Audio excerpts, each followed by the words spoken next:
It's been 1 year since Stamford's 31st Mayor David Martin took office last December. We sat down with the mayor to recap the past year and talk about what's next. Here's part 4 of our 4-part interview. What are some priorities for the coming year? We can say too that maybe resolutions for the new year for Stamford. Resolutions for the new year. Well, in fact, I think I still have about 29 days to work all those resolutions out.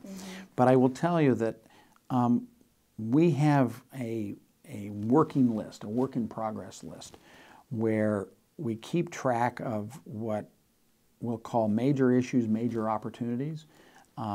Some of them are smaller, but they represent important symbols of progress, and some of them are very transformational, and some of them are huge, but we're dealing with certain issues that, remain very complex, such as the integration of the volunteers and the professional forces and others. I've got more than 80 items on that list, and I have a list in my head of more items that I need to add to that list. It's just that we can't get to them all.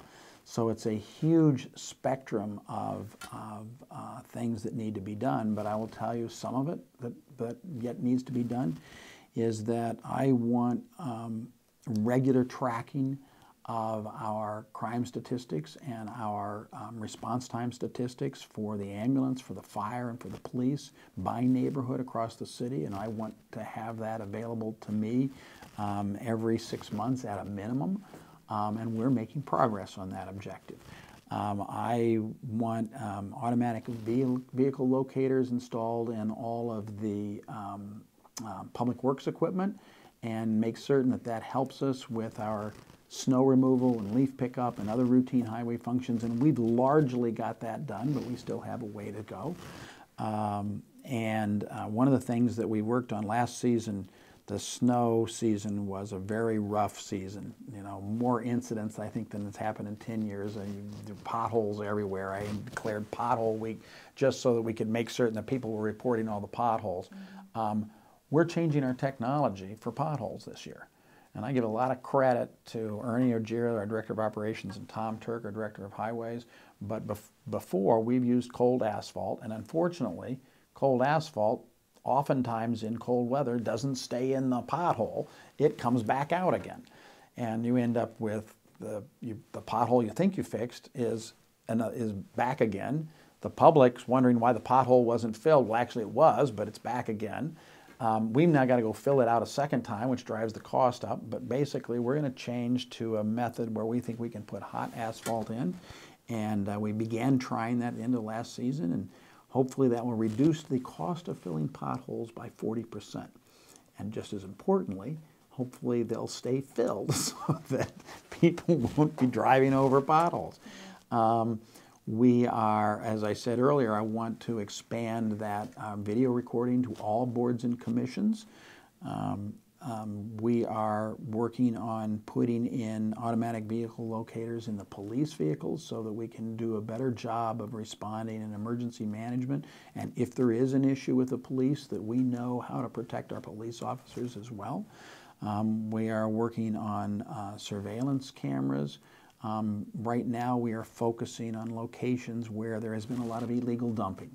And there are certain locations around. We've got about 18 to 24 locations where people just routinely dump stuff.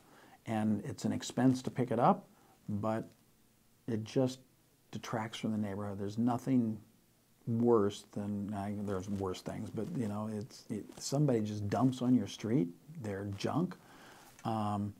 And we're in the process of trying to use surveillance cameras to identify those who do that, and hopefully we will put an end to that, as well as potentially surveillance cameras for sensitive locations, for instance playgrounds, where we can better protect kids by knowing that there's a surveillance camera there. We've got a lot to do still on the volunteer fire department. The hole in the ground, the infamous hole in the ground in Stamford, we moved it through an approval process, and I am very hopeful that they will be breaking ground soon, but that's another objective that we have. Of course, we've got to get the school finished. I've got the list. How much longer do you want me to You got a go? long Did I list. mention that there were 80 and there's many more that I still haven't had time to add? Yeah. Just the most important, to you in your eyes. It depends on what minute of the day and who I'm talking that's to. true. But it's a very big list. There's a lot of opportunities, and it's partly because this is such a great city. It's a dynamic city. It's a diverse city.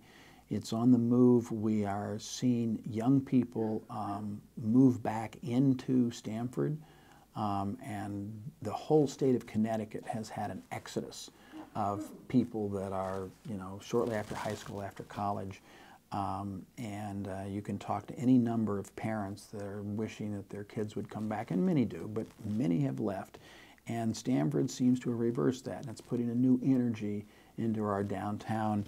Whether it's Alive at 5 or that great parade that was just put on, the development in the South End, but with a city this diverse, with this much dynamism, is that the right use of the word, we've got a lot to do. So is there anything else that you think is really an important thing on the list of things? Well, there's actually a couple of really big issues on the list. One is that we need a new public safety building. There's been asbestos contamination discovered in that building. It is an old building. It is undersized for our needs. And we have a great police force and a great police chief in John Fontenot. I believe that it's time to get a new building, and that's a lot of capital money required. And so we're going to have a lot of squeeze on the capital side. But we are working on that to find something, and whether it's a new police building or whether it's a larger integrated public safety building. Haven't worked out those details, but that's a big one. The other one is that I really believe that our harbor has a lot more opportunity for growth and development. And it's very complex with a lot of legal issues involved, but essentially we've been without a boatyard for, I think, 3 years now. And the statement by some, well, let's just force a boatyard, turns out to be very complicated, but it is on my hope that we can figure out a way to get a high-quality boatyard back into our harbor, which is sort of a necessary linchpin to bring all to our harbor which it possibly can be. Without it, we're nowhere, so we're spending a lot of time on that as well. That was the last thing I wanted to ask you, so thanks for coming in. Thank you.